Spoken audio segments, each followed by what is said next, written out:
بسم اللہ الرحمن الرحیم۔ تمام تعریفیں اللہ تعالیٰ کے لیے ہیں جو تمام جہانوں کا پالنے والا ہے۔ میں گواہی دیتا ہوں کہ اللہ کے سوا کوئی معبود برحق نہیں، وہ یکتا ہے، اس کا کوئی شریک نہیں۔ اور میں یہ بھی گواہی دیتا ہوں کہ ہمارے نبی صلی اللہ علیہ وآلہ وسلم اللہ کے بندے اور رسول ہیں۔ یا اللہ ان پر، ان کی آل پر اور تمام صحابہ کرام پر رحمتیں اور برکتیں نازل فرما۔ السلام علیکم اسلامک نالج کے پیارے ویور، میری بہنوں اور میرے بھائیوں، امید ہے آپ سب لوگ خیریت سے ہوں گے۔ آج ہم آپ کے لیے ایک ایسا خاص اور زبردست وظیفہ لے کر حاضر ہوئے ہیں کہ جس کو کرنے سے آپ اپنی زندگی میں بہت سے معجزے ہوتے دیکھیں گے۔ ساری ضرورتیں بن مانگے پوری ہوں گی، دولت بارش کی طرح برسنے لگے گی۔ یہ بہت ہی زبردست وظیفہ ہے جو میں آپ کو بتانے جا رہا ہوں۔ میرے پیارے بہن بھائیوں، آج ہم آپ کو ایسا وظیفہ بتانے جا رہے ہیں، اگر آپ اس کو صبح کے وقت یا دن کے وقت کسی بھی وقت پڑھ لیں تو اس کے پڑھنے کی اتنی زیادہ فضیلت بیان کی گئی ہے کہ اس کی برکت سے اللہ پاک آپ کی اس دنیا میں ہزاروں حاجتیں پوری فرما دیں گے۔ چاہے آپ کی حاجات بڑی سے بڑی کیوں نہ ہو، انشاءاللہ وہ اللہ تعالیٰ کے حکم سے ضرور پوری ہو جائے گی۔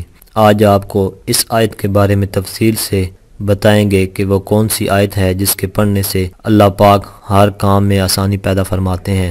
لیکن یہ بتانے سے پہلے آپ کو بتاتے چلیں کہ آپ نے ویڈیو کو پورا دیکھنا ہے تاکہ کوئی اہم بات آپ سے مس نہ ہو۔ تو دوستوں، بات ہو رہی تھی اس وظیفے کی جس کے پڑھنے پر اللہ پاک بندے کی تمام تر حاجات پوری فرما دیتے ہیں۔ میرے دوستوں، حدیث شریف میں آیا ہے کہ رسول اللہ صلی اللہ علیہ وآلہ وسلم نے فرمایا ہے کہ ایک ایسی آیت میں جانتا ہوں کہ اگر لوگ اس آیت کو لے لیں تو یہ آیت لوگوں کو کافی ہو جائے گی۔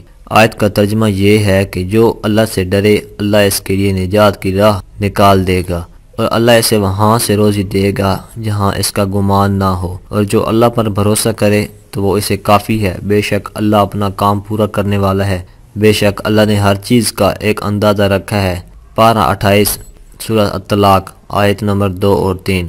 ان دونوں قرآنی آیات کی برکات کا عجیب و غریب قصہ علامہ اجویری نے اپنی کتاب فضائل رمضان میں تحریر فرمایا ہے۔ وہ لکھتے ہیں کہ ایک مرتبہ کچھ لوگ سمندر میں کشتی پر سوار ہو کر سفر کر رہے تھے تو سمندر میں سے ایک آواز دینے والے کی آواز آئی، مگر اس کی صورت نہیں دکھائی دی۔ اس نے کہا کہ کوئی شخص مجھے 10,000 دینار دے دے تو میں اس کو ایک ایسا وظیفہ بتا دوں گا کہ اگر وہ ہلاکت کے قریب پہنچ گیا ہو اور اس وظیفے کو پڑھ لے تو وہ تمام بلائیں ہلاکتیں ٹل جائیں گی۔ کشتی والوں میں سے ایک نے بلند آواز میں کہا کہ آؤ میں تجھ کو 10,000 دینار دیتا ہوں۔ تو آواز آئی، تو دیناروں کو سمندر میں ڈال دے، مجھے مل جائیں گے۔ چنانچہ کشتی والے نے 10,000 دیناروں کو سمندر میں ڈال دیا تو اس غیبی آواز والے نے کہا کہ وہ وظیفہ سورہ طلاق پارہ نمبر 28 کی 2 آیت 2 اور 3 کا ہے، اور تم پر جب کوئی مصیبت پڑے تو اس کو پڑھ لیے کرو۔ البتہ یہ سن کر کشتی کے سب سواروں نے اس کا مذاق اڑایا اور کہا کہ تو نے 10,000 دیناروں کی کثیر دولت ضائع کر دی ہے۔ تو اس نے جواب دیا، نہیں ہرگز نہیں، میں نے اپنی دولت کو ضائع نہیں کیا، اور مجھے اس میں کوئی شبہ نہیں کہ قرآن کی اس آیت میں نفع ہی نفع ہے، اور قرآن کی ہر آیت نفع بخش ہوتی ہے۔ اسی دوران چند دن کشتی چلتی رہی تو پھر اچانک ایک دن سمندری طوفان کی موجوں سے کشتی ٹوٹ کر بکھر گئی، اور سوائے اس آدمی کے کشتی کا کوئی آدمی بھی زندہ نہ رہا۔ یہ کشتی کے ایک تختے پر بیٹھا جا رہا تھا یہاں تک کہ وہ ایک جزیرے میں اتر پڑا، اور چند قدم چل کر یہ دیکھا کہ شاندار محل بنا ہوا ہے اور ہر قسم کے موتی اور جواہرات وہاں پڑے ہوئے ہیں، اور اس محل میں ایک بہت ہی حسین عورت اکیلی بیٹھی ہوئی ہے، اور ہر قسم کے میوے اور کھانے کے سامان وہاں اکٹھے ہوئے پڑے ہیں۔ اس عورت نے اس سے پوچھا کہ تم کون ہو اور کیسے یہاں پہنچے؟ تو اس نے جواباً عورت سے پوچھا کہ تم کون ہو اور یہاں کیا کر رہی ہو؟ تو عورت نے جواب دیا کہ میں بصرہ کے ایک مشہور تاجر کی بیٹی ہوں، اپنے باپ کے ساتھ ایک سمندر کے سفر پر جا رہی تھی کہ اچانک ہماری کشتی ڈوب گئی اور کوئی مجھے کشتی میں سے اچک کر لے گیا، اور اس وقت سے اس جزیرے میں، اس محل میں اسی وقت سے ہوں۔ ایک شیطان جن ہے جو مجھے اس محل میں لے آیا ہے، اور وہ ہر 7ویں دن یہاں آتا ہے۔ آج اس کے یہاں آنے کا دن ہے، لہذا تم اپنی جان بچا کر یہاں سے بھاگ جاؤ، ورنہ وہ آ کر تم پر حملہ کر دے گا۔ ابھی عورت کی گفتگو ختم بھی نہیں ہوئی تھی کہ ایک دم اندھیرا چھا گیا۔ عورت نے کہا کہ جلدی بھاگ جاؤ، وہ آ رہا ہے۔ چنانچہ وہ آ گیا، اور یہ شخص کھڑا رہا مگر جوں ہی شیطان اس کو دبوچنے کے لیے آگے بڑھا تو اس نے وہی وظیفہ پڑھنا شروع کر دیا جو اس غیبی آواز والے شخص نے اسے بتایا تھا۔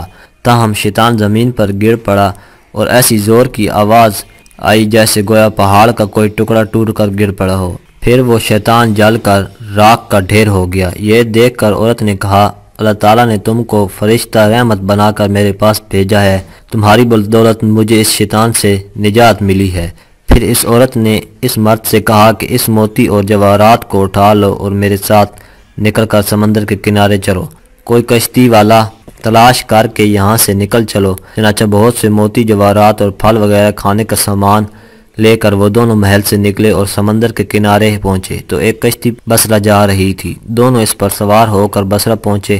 لڑکی کے والدین اپنی گمشدہ لڑکی کو پا کر بے حد خوش ہوئے اور اس مرد کے بہت زیادہ ممنون ہو کر اس کو بہت عزت و احترام کے ساتھ رہنے کو اپنے گھر میں جگہ دی، اسے اپنے ہاں مہمان ٹھہرایا۔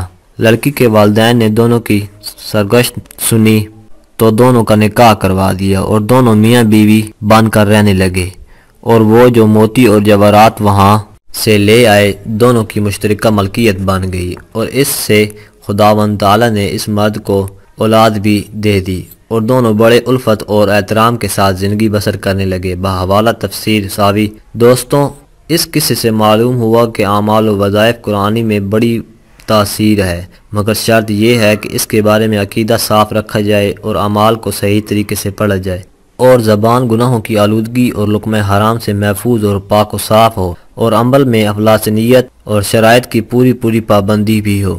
انشاءاللہ اس عمل کی برکت سے اللہ آپ کے بہت سے بگڑے کام سنوار دے گا۔